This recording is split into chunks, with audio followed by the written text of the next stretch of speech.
খুব সহজেই খুব তাড়াতাড়ি কীভাবে বাড়িতে বিয়েবাড়ির মতন এই রকম টেস্টি একটা পায়েস বানাবেন সেটাই আজকে আমি আপনাদের দেখাবো। প্রথমে আমি গোবিন্দভোগ চালটিকে ধুয়ে রেখেছি, আর নিয়ে নিয়েছি গোবিন্দভোগ চাল, নিয়ে নিয়েছি আমুল স্প্রে একটা দুধ, আর এখানে খোয়া ক্ষীর নিয়েছি 200 গ্রাম। এখানে রয়েছে কন্ডেন্স মিল্ক, আপনারা যে কোনো কোম্পানি নিতে পারেন।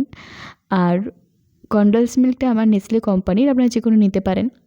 এখানে রয়েছে খেজুরের গুড়, পাটালি আমি রেখে দিয়েছিলাম একটা সংরক্ষণ করে, আপনারা এখন পেয়ে যাবেন। না হলে আপনারা আখের গুঁড়ো ইউজ করতে পারেন বা চিনিও ব্যবহার করতে পারেন। কিশমিশটাকে জলে ভিজিয়ে রেখেছি, আর নিয়ে নিয়েছি 1 বাটি পরিমাণে আমি কাজু নিয়েছি, আমার কাজুটা বেশি ভালো লাগে। আর এখানে 2 প্যাকেট দুধ নিয়ে নিয়েছি, 2 প্যাকেট দুধ নিয়ে নিয়েছি একদম রেড কাওয়ের দুধটা একটু ফ্যাট বেশি থাকে, এরকম 2 প্যাকেট দুধ নিয়ে নিয়েছি। 1 লিটার দুধ নিয়েছি আমি। আর নিয়ে দুধটা যখন জাল হয়ে গেছে, ফুটে উঠেছে, তখন আমি এর মধ্যে চালটা দিয়ে দিয়েছি। চাল দিয়ে দেওয়া মানেই কিন্তু চালটাকে নাড়তে হবে, না নাড়লে কিন্তু এটা দলা পাকিয়ে যাবে। তাই চাল দিয়ে দেওয়ার পর থেকে কিন্তু আপনাকে হাতার সাহায্যে বা খুন্তির সাহায্যে নাড়তে হবে। আমার পায়েস করার সময় হাতাটাই বেশি ইজি মনে হয়, তাই আমি হাতা ব্যবহার করেছি। দেখুন দুধটা কিন্তু একদম হয়ে চালটাকে কিন্তু একদম শুকিয়ে গেছে। আমি এই অবস্থায় এখনও নাড়তে থাকবো, আর পাশে যে সরগুলো আছে সেগুলোকে ঘেঁটে নাড়তে থাকবো। সরগুলোকে ফেলে আমি এই পায়েসটা রান্না করব। 1 লিটার দুধ একদম শুকিয়ে গেছে, তার কারণে আমি এবারে আমুল স্প্রে দুধটাকে একদম হালকা উষ্ণ গরম জলে খুব ভালো করে গুলে নিচ্ছি। আপনারাও হালকা উষ্ণ গরম জলে আমুল স্প্রে দুধটাকে ভালো করে গুলে নেবেন। আমার দুধ গোলা হয়ে গেছে। এরপর এই যে দেখছেন এখানে একদমই দুধ নেই। এবারে এর মধ্যে অল্প করে দুধ অ্যাড করব এবং এই রান্নাটাকে করব। এখানে আমি অল্প একটু আমুল স্প্রে যে দুধটা গুলে রেখেছি সেটা দিয়ে দেব। দিয়ে এটাকে আরও ভালোভাবে ফোটাতে থাকবো।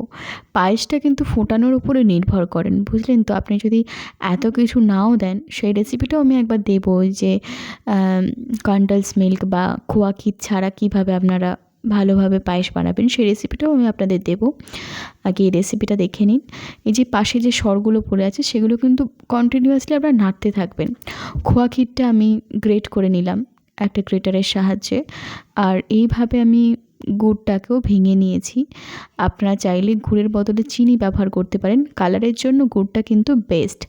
তারপরে আমি পায়েসটা দেখতেই পাচ্ছেন সর পড়ছে, ততবার ঘেঁটে দিচ্ছি। সর ফেলে রান্না করলে পায়েসটা কিন্তু খুব টেস্টি হয়।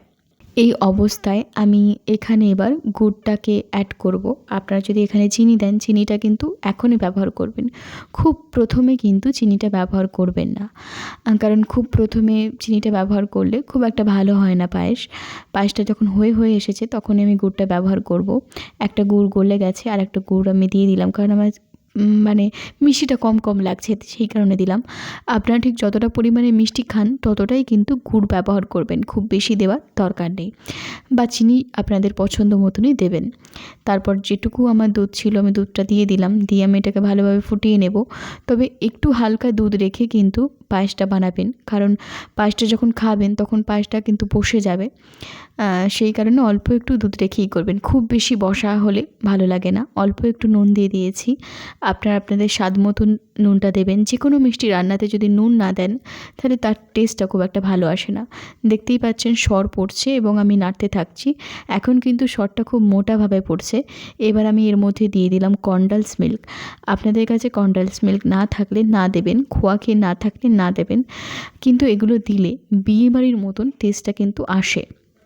আমি কন্ডেন্স মিল্ক কিন্তু খুব বেশি দেব না, খুব বেশি দিলে খুব বেশি ঘন হয়ে যাবে এবং খুব বেশি মিষ্টি হয়ে যাবে, সেই কারণে কন্ডেন্স মিল্কটা আমি একটু বুঝে দেব। খোয়া ক্ষীরটাও আমি অ্যাড করে নিলাম, নিয়ে খুব ভালো করে সমস্ত উপকরণ কিন্তু নেড়ে ঘেটে মিশিয়ে নেব। আমার পায়েস কিন্তু একদম রেডি হয়ে গেছে। এই অবস্থাতেই আমি এর মধ্যে দিয়ে দেব বাকি উপকরণগুলো, কারণ আমি কিশমিশ এবং বাদাম কিন্তু এখনও অ্যাড করিনি। ভালো করে এরপর এর মধ্যে কাজু এবং কিশমিশটা ব্যবহার দিয়ে দেওয়ার পালা। আমি দিয়ে দিলাম কাজু এবং কিশমিশ, দিয়ে খুব ভালো করে নেড়ে নিয়েছি। দিয়ে দিলাম পরিমাণ মতন ঘি। আপনাদের ঘি পছন্দ হলে অবশ্যই দেবেন, না হলে স্কিপ করে যাবেন, সেটা আপনাদের ব্যক্তিগত ব্যাপার। আমি 2 চামচ ঘি দিলাম টেস্টটাকে আরও বাড়ানোর জন্য। আমার রান্না কিন্তু একদম কমপ্লিট। আমি এই যে অল্প একটু দুধ দুধ রেখেছি, এটা কিন্তু এই অবস্থায় থাকবে না, এটা কিন্তু একদমই ঘন হয়ে যাবে যখন আমরা খাবো। আর যেহেতু এখন গরমকাল, সেহেতু পায়েসটা আমি একটু ফ্রিজে রেখে খাবো, সেক্ষেত্রে কিন্তু খুব ভালো টেস্ট আসে। সেটা আপনাদের ব্যক্তিগত পছন্দ, আপনারা কীভাবে খাবেন। এইভাবে বাড়িতে রান্না করুন এবং কেমন হয়েছে আমাকে জানাতে ভুলবেন না। ভালো থাকবেন।